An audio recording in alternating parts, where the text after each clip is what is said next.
AI video generators. By the end of this video, I'm going to tell you which one it is. Luma Labs released Luma Ray 3 alongside two incredible features that editors have been asking for, and a brand new AI animation tool is going viral, but is it any good for actual professional workflows? Well, let's find out in this week's episode of AI Film News. Thanks for joining us. Now, before we get going, I want to wish a huge thank you to Kling and Kevin the Kid for hosting the premiere of Echo Hunter: A Memory Too Far.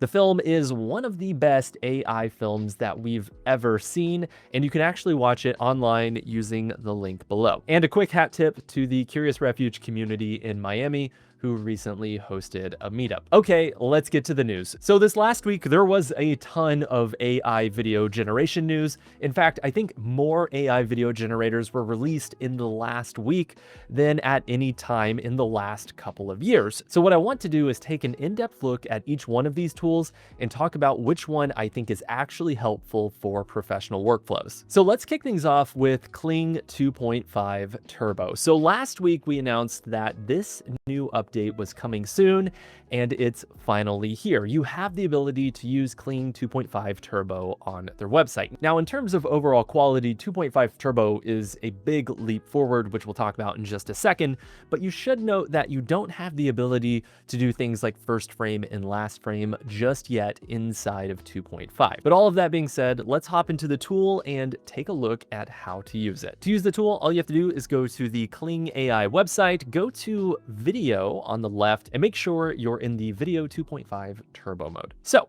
as you can see here, we can add in a start frame, and for our examples, I'm going to use 4 different shots. So I have this shot here of this robot hand holding this glass orb with some sort of like brass metallic material inside. We have the shot here of this woman running, the shot here of this guy basically watching an explosion in the background, and then we have this shot here of this woman wearing like a space outfit, and she's walking around this like dystopian glass building. So let's go ahead and grab that very first shot. We'll drag and drop it into the start frame section here. And for our prompt, I'll say a robot hand grabs an orb and turns it over. The hand spins along the rotational axis of the wrist mechanism. So I want it to be a bit more robotic. And you can see down here, we have the ability to go up to 10 seconds long, and you can generate up to 4 outputs at a time. Now, you will notice that the outputs at 10 seconds long are about 50 credits, and then the outputs at 5 seconds long are about 25 credits.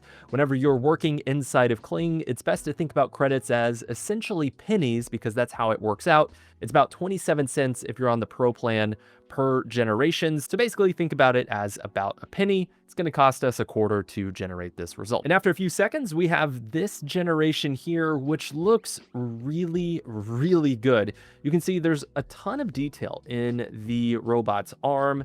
The texturing looks really nice. Now, obviously, especially if you look at that glass orb, you can begin to see some of the fractalization that's happening inside of the video model. But overall, it did a very, very good job. For our second shot of the woman running, I basically prompted for her to run, stop, catch her breath, and then run off. And you can see it generated this result here.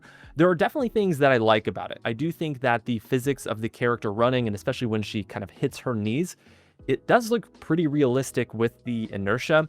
I do think her face, though, does seem a bit synthetic, so not the best result from this specific output. For this prompt, I prompted in a missile explosion hitting that glass building in the background, and basically I wanted the guy to kind of look down in sadness. And you can see there is a ton of detail in this generation. Now, I do think that big streak that goes across the sky isn't quite as realistic as what I was hoping for. But you can see the dynamics on the explosion are really impressive. Are they perfect and as good as a project like if ILM were to work on it? Of course not. But it's a really impressive explosion at the technical level, because you can tell the AI system is beginning to think of these outputs in the same way that a VFX supervisor might put together one of these explosions. And let me explain. Whenever you are working on a VFX project, you want to think about the different elements inside of the shot in terms of big, medium, and small. Essentially, kind of think of the Fibonacci sequence. You want to have small details, medium details, and large larger details to make things seem more realistic. So it's not so realistic just to have one large explosion. You want to see secondary elements that can help sell the overall effect. Well, whenever you look at this explosion here, you can see we have a huge mushroom cloud. That's basically the larger element. We have some of the medium-sized elements with the kind of smoke trails that are coming off and these secondary plumes. And then we have the smaller details with the sparks in the way that they come off the explosion as well. And so there's just a lot of the things that you would want to see inside of a realistic VFX shot. Now, is this generation perfect? No, the physics are definitely off and there's room to improve. But the fact of the matter is, this was the very first generation that I put together. And if you went in and adjusted your prompt, or maybe even adjusted the input image, you could over time get the generation that you're looking for in probably 10 to 20 outputs. That means